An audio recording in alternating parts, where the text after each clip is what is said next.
સ્વામીજીએ 93માં એવું કહેલું કે તને ગોષ્ઠી કરતા નથી આવડતી.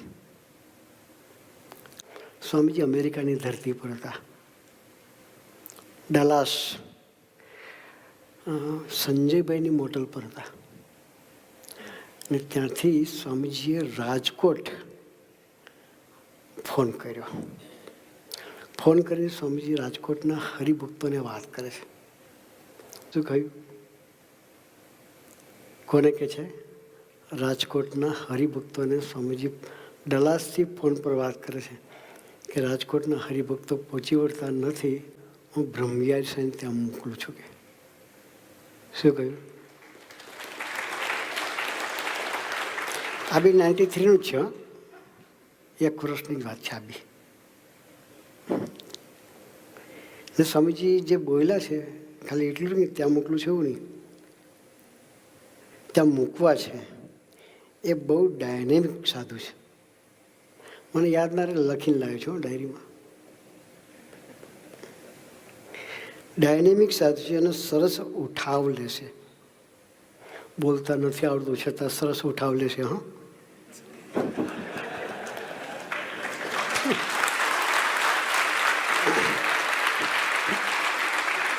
પછી સ્વામીજી કોઈ એન્જિનિયર છે, ભણેલા છે. મારા જેવા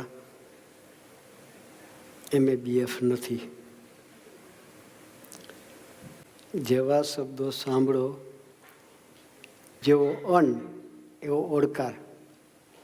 જેવું તમે ખાધું હોય, મૂળો ખાધો હોય તો મૂળાનો ઓડકાર આવે. એમ તમારા જીવનમાં મહિમા હોય તો જ તમારે મહિમાની વાત કરી શકો, બાકી નીકળે નહીં.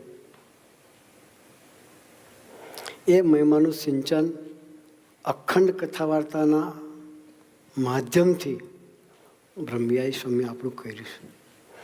જેને લઈને આપણા સૌમાં એવી ભક્તિ ઉદય થઈ. શું થયું? સૌથી વધારે જો કોઈની કથા વાર્તા હું મનન ચિંતન કરતો હોય ને, ગમે સાંભળવાની, તો બ્રહ્મવિહારી સ્વામીની. એ બધું ગમે, કારણ કે નેચરલ સહજતાથી બોલ્યા. પોતાની સમજણ કે પોતાના જ્ઞાનનો અભિનય જ નથી. तूने अपने प्यार से सींचा है मुझको,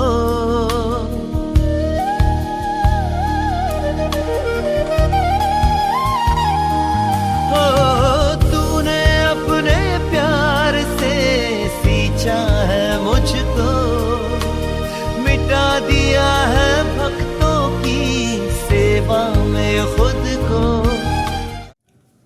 સહજાનંદ સ્વામી મહારાજની છે. મેં જ્યારે ઇન્ડિયા હતો ત્યારે સભા નહોતો ભરતો, પણ જ્યારે મેં છેલ્લા 3 વર્ષથી લંડન આવ્યો છું તો મેં એવરી ફ્રાઈડે મેં સભા ભરું છું.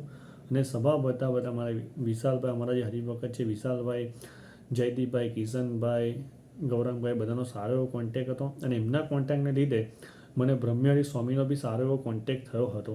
છેલ્લા 1.5 વર્ષ પહેલાં જે મારો છોકરો મંથન બોર્ન થતાં જે પ્રોબ્લેમ થતો હતો, અમે જ્યારે વિશાલભાઈને જ્યારે મેં વાત કરી તો વિશાલભાઈ જ્યારે તૈયારીમાં બ્રહ્મવિહારી સ્વામી સાથે વાત કરીને બ્રહ્મવિહારી સ્વામીએ જે અમને કોન્સ્ટન્ટ જવાબ આપ્યો કે તમે ભજન કરતા રહો. તો બ્રહ્મવિહારી સ્વામીના લીધે મારો છોકરો અત્યારે હાલમાં દોડે છે, હરે છે, ફરે છે. અને બ્રહ્મવિહારી સ્વામીના કહેવા મુજબ મેં ચાલ્યો હતો, જેથી કરીને મારો છોકરો અત્યારે સારો અને તંદુરસ્ત છે.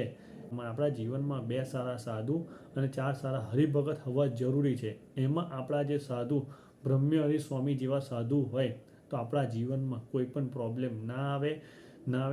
જો પ્રોબ્લેમ આવે તો એને પણ સામનો કરવાની આપણામાં તાકાત હોય. કેમ કે આપણી સાથે બ્રહ્મવિહારી સ્વામી છે. એટલા માટે સ્વામી એવું કહી ગયેલા 2 સારા સાધુ 4 સારા હરિભગત હોય તો તમારા જીવનમાં કોઈ બી પ્રોબ્લેમ આવે ને એ તમને નાનકડો લાગે. મેં એક વખત બીવીદાસને પૂછ્યું કે મને તમને કોલ કરવામાં, તમારી સાથે દોસ્તી પાકી કરવામાં ખચકાટ થાય છે. તો બીવીદાસે એવું કીધું, સીધી લીટીમાં મને જવાબ આપ્યો કે ફોન તું કરજે, વાત હું કરીશ. જો બ્રહ્મવિહારી સ્વામીજી મારા જીવનમાં ના હોત તો સત્સંગ કરવાની સાચી કળા મને ના ખબર પડી હોત. સ્વામીજી જેમ કહેતા કે આપણા જીવનમાં મા જેવા સાધુ હોવા જોઈએ, તેમ મારા જીવનમાં એક બીવીદાસ મારા મા જેવા સાધુ છે. બ્રહ્મવિહારી સ્વામી એટલે મારા જીવનમાં પ્રભુ સ્વામી પ્રત્યેની નિષ્ઠા વધારવાવાળું પાત્ર. બ્રહ્મવિહારી સ્વામી એટલે મારા જીવનના એવા મિત્ર જે મારું લૌકિક કાર્ય ના સમાધાન તો આપે જ છે, પણ મારો આધ્યાત્મિક જતન બી કન્ટિન્યુઅસ કરે છે. એમનામાં રહીને પ્રબોધ સ્વામી અમને નિરંતર ટકોર કરે છે, જેને લઈને અમે સીધા રસ્તે ચાલીએ છીએ. બ્રહ્મવિહારી સ્વામીએ મારો સત્સંગ આગળ વધારવા માટે એ ગરજુ બનીને સેવા આપી છે. બ્રહ્મવિહારી સ્વામી એટલે મારા જીવનમાં એમને ડૉક્ટરનો રોલ ભજવ્યો છે કે અડધી રાત્રે પણ કોઈ દિવસ મને કોઈ વસ્તુની જરૂર પડે તો મેં એમને કોલ કરું તો ઇઝી સેકન્ડ એ મને કોલ બેક કરીને કાં તો એને એ જ સેકન્ડે મને સમાધાન આપે છે. એવું કહી શકું કે 24/7 ઇઝ અવેલેબલ. આપણે જ્યારે બી એમને આપણે કોઈ બી પર્સન લઈને જઈએ તો આપણે તરત એનું નિરાકરણ આપી દે.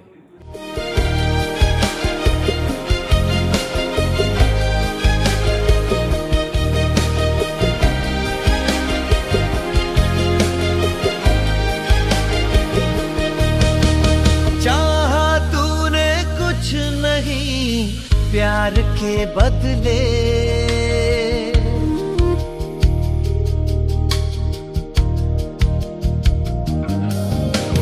चाहा तूने कुछ नहीं प्यार के बदले, प्यार के इस रंग से भुलकूं हो चले, हरदम करुणा बहती है अब जाऊं मैं जिधर, है प्यार तेरा इतना पाया मेरे मन का है तू जो, तू ही तो दिलदार मेरा, तू चंदा मैं जगो, चंदा मैं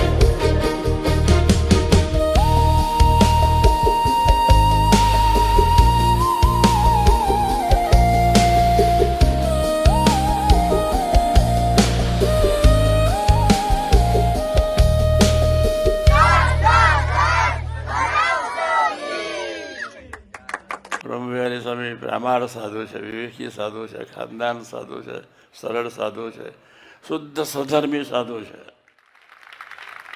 એવા સાધુના યોગમાં આપણે આવ્યા. જય સ્વામિનારાયણ. ભગવાનને નહીં આવવું હોય તો તમને બધાને પ્રભુ તેડવા આવવાના.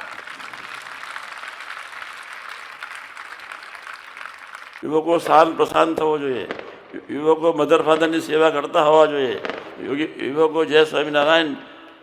સંતના સમાગમ સિવાય આંખ યોગ્ય જોતી ન થાય. છેલ્લી લીટીઓ સાંભળી લો. આંખને યોગ્ય જ્યોતિ કરવી હોય, આ કાનને યોગ્ય સાંભળતા કરવા હોય, આ જીવને યોગ્ય બોલતીને ખાતી કરવી હોય, અને ઘરમાં સમસ્વૃત એકતાથી ઘરવાળી સાથે મૈત્રી રાખીને દાસત્વ ભાવથી પ્રેમથી બોલવું હોય તો સંતોનો સમાગમ મસ્ત મસ્ત મસ્ત મસ્ત. આપણો છેલ્લો જન્મ થાય અને પ્રભુ તેડવા આવે. એ બધા બેઠા છે અને ભગવાન સ્વામિનારાયણ તેડવા આવવાના. જ જ જ જ બ્રહ્મવિહારી સ્વામીજીનો સરસ તમને યોગ્ય છે. મા જેવા સાધુ છે, સરળ છે, વિવેકી છે, ધાર્મિક છે, પ્રામાણ છે. એમની સાથે દોસ્તી રાખજો, જરૂરથી તમને મજા આવશે.